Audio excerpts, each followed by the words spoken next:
Thank you, Jensen, for having me on the Patron Saints Straight Truth podcast today. I'm truly excited to be here. Today, I have some thought-provoking head scratchers that will blow your mind. There once was a farmer and he had a dog, and Bingo was his name. B-I-N-G-O, B-I-N-G-O, B-I-N-G-O, and Bingo was his name.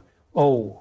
Now whose name was Bingo, the farmer or the dog? Wait, what? Wait, let me think about this one. Do I get a lifeline here? Ha ha. In the English language, the word number is abbreviated by the letters N-O, but there is no letter O in the word number.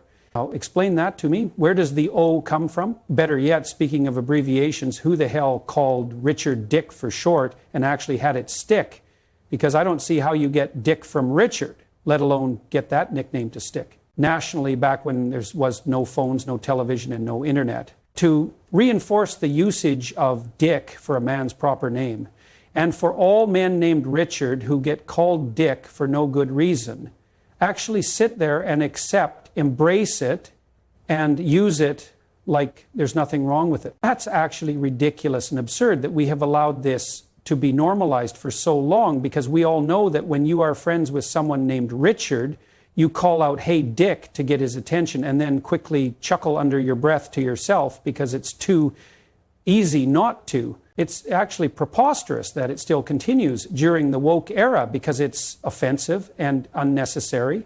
It will be the equivalent of us using a woman's name that has no relation to a derogatory word and attaching it to it as an abbreviated nickname for short.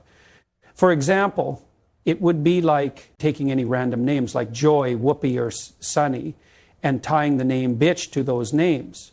These examples have no correlation to the shortened abbreviated name, just like Dick has nothing to do with Richard. But then again, that's democracy for you.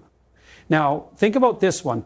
What language do deaf people hear their inner voice in if they have never heard the sounds of a spoken dialect before? How can their inner voice know how to talk to them in a language that they have never heard before? How about this? Why is it that when you sound out the letter W, it starts with a D and not a W or W sound? When I was in California, I met this smart, clever fellow named Jensen from Huntington Beach who was just absolutely cursed with good looks and charm. And he was telling me a story about how his eldest son grew up having severe lethal food allergies to eggs, but had zero allergies to chicken. Forgive me if my thought process is wrong here, being from Canada and all, but doesn't a chicken lay eggs? And once the eggs hatch at birth, don't they turn into chickens? So how the fuck do you explain that one? They're the same thing.